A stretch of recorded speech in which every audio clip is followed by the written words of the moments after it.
What's up guys, Mickle here, and in this video, I want to talk about something that I believe is critical in order for this Ripple SEC case to finally come to an end.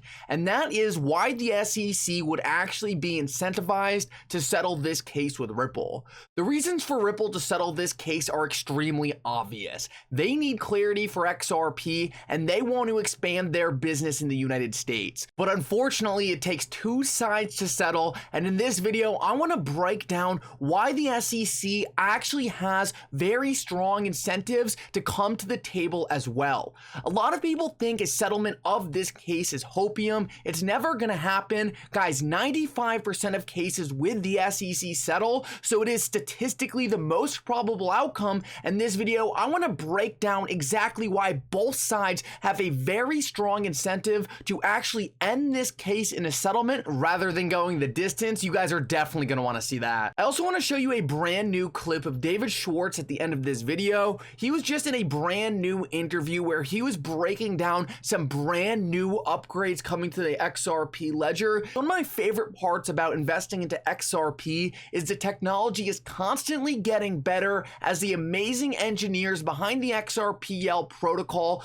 constantly add game-changing developments that are really going to help it expand into its full-fledged intended role as the payment system of the future. At the end of this video, I want to show you some huge upgrades coming to the XRP ledger. This is something you need to be paying attention to. Like always, if you are new to this channel or come here all the time, please take a second to hit the like and subscribe button down below. It goes such a long way in helping this channel grow, and it really does mean so much to me. If you guys are ever looking for a good place to buy some XRP, make sure to check out the link in the description below. With that said though, let's jump right into it, and I hope you enjoy the content.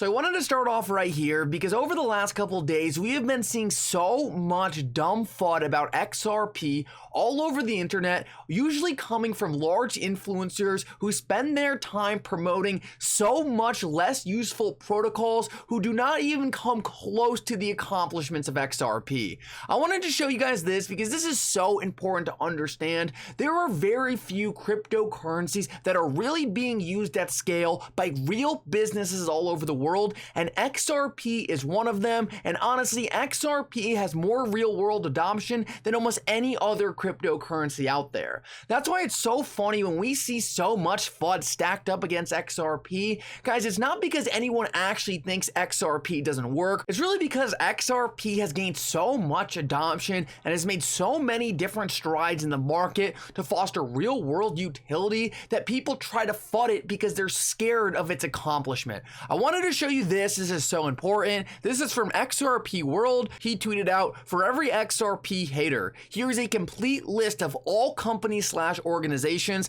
that use XRP through ODL corridors of the XRP ledger." And then this is a list that is not even fully comprehensive, but take a look at how big and how impressive this list is. This list has everything on it from cryptocurrency exchanges, financial service companies, fintech companies, mobile wallets, money transfer companies, different payment companies, and even different banks. Guys, this list has so many different companies all using the XRPL for their own use cases. This is something that almost no other cryptocurrency can say. So the next time you see someone spreading pointless FUD that no one uses XRP, make sure to send them this list because this will put them in their place. Now I want to move on and start talking about the Ripple SEC case and why the SEC is incentivized to settle this thing with Ripple. But to start out, we need to point out the biggest flaw in the SEC's case, because at the end of the day, it makes no sense for the SEC to settle this case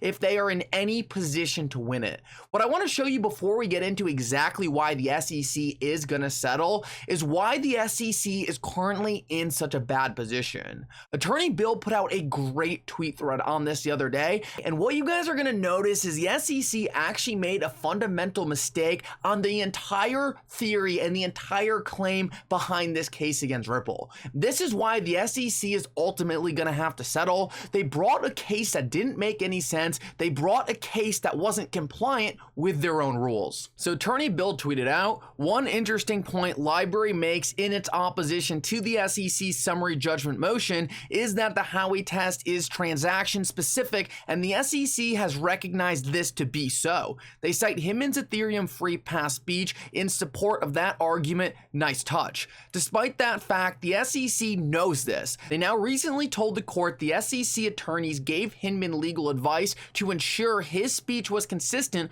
with the SEC's understanding of the application of the Howey test to digital assets.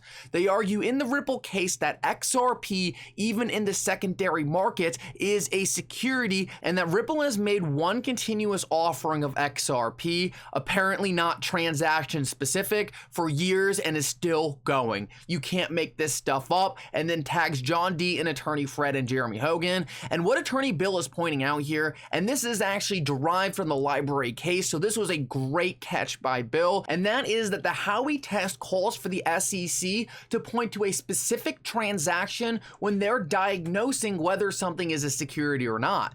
That means that the SEC, according to the Howey test, should be pointing to specific transactions by Ripple that the SEC deems a security transaction. And the most important thing about what Bill points out here is the SEC actually has acknowledged that that is true. They should be pointing to specific transactions by Ripple and then claiming that those specific transactions were sales of securities.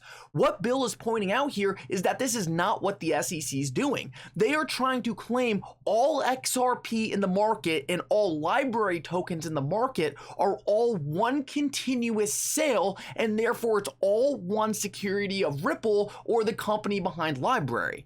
As you guys could probably tell by the way I just explained that, that is a huge stretch for the SEC.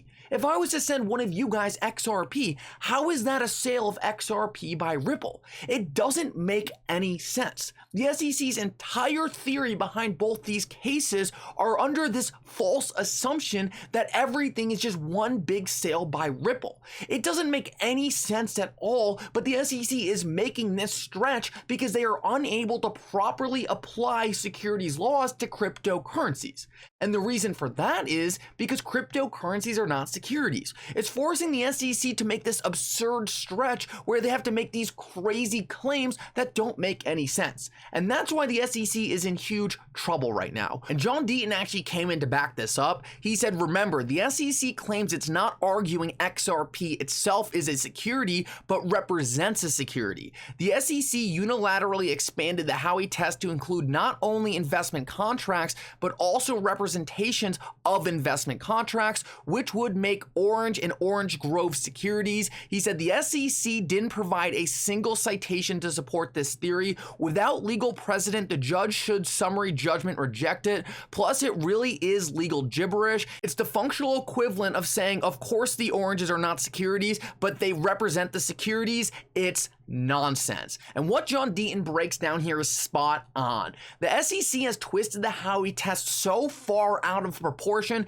that it's not even a Howey test anymore. The SEC could apply this absurd logic to almost anything, and really it could make things like cars even securities. The SEC is so out of line with this argument, and it's actually completely undermining the entire credibility of the case. So with all that said, I think it's pretty obvious that the SEC brought an extremely weak case to the table. They do not have the law on their side, and we have very fair judges that I don't think are going to buy the SEC's BS. So why does it make sense for the SEC to actually settle this case? First, I'll quickly say Ripple wants to settle this case for clarity. If they can get a statement from the SEC saying that XRP going forward is not a security, guys, they're going to pay up to do that because they want this thing over with. They know that the SEC can drag this thing out, and that's the last thing Ripple wants. They want this thing over with, they want clarity, and they want to move on. So why would the SEC settle? One, they get a payday. If they take this thing the distance, then they might not get the settlement payday they would get if they just settled it.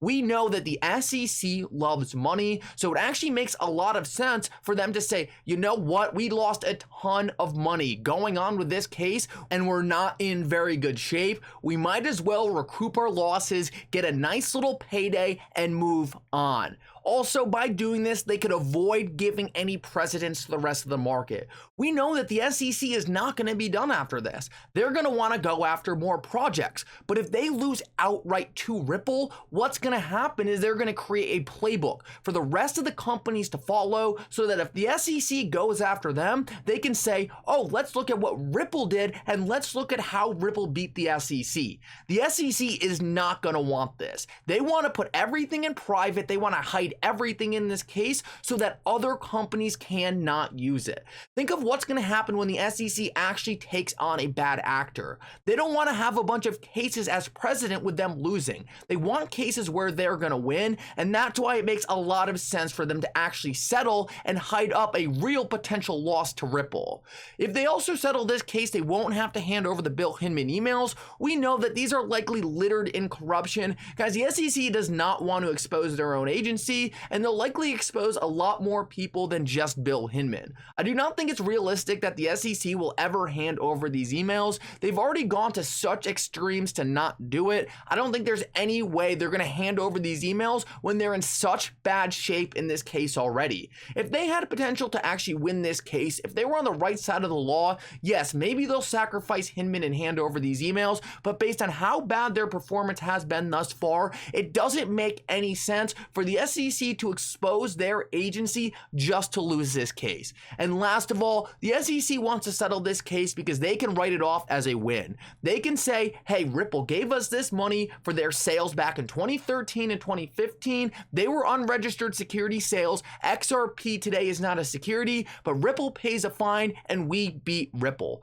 Guys, Gary Gensler has been in rough shape lately. He's been getting his butt kicked, not only by the retail side of things, but by Congress as well. He has been getting hammered and he desperately needs a win. Yes, a settlement would not be a real win for the SEC. It would be a win for Ripple as long as XRP got clarity. But Gary Gensler could write it on his resume as a win, and he needs that. Gary Gensler's a career politician. He's looking for the next job. If he takes a huge loss to Ripple and loses all the SEC's power over crypto, that is not something he's going to want on his resume. And last of all, I want to finish off with this, and I actually wanted to show you guys the clip, but this video is already pretty long, so we'll do it in another video. But guys, David Schwartz just did an interview where he's talking about automated market makers on the XRP ledger DEX. The XRP ledger was actually one of the first decentralized exchanges in existence, and guys, it looks like Ripple and the XRP developers are getting ready to ramp this thing up big time.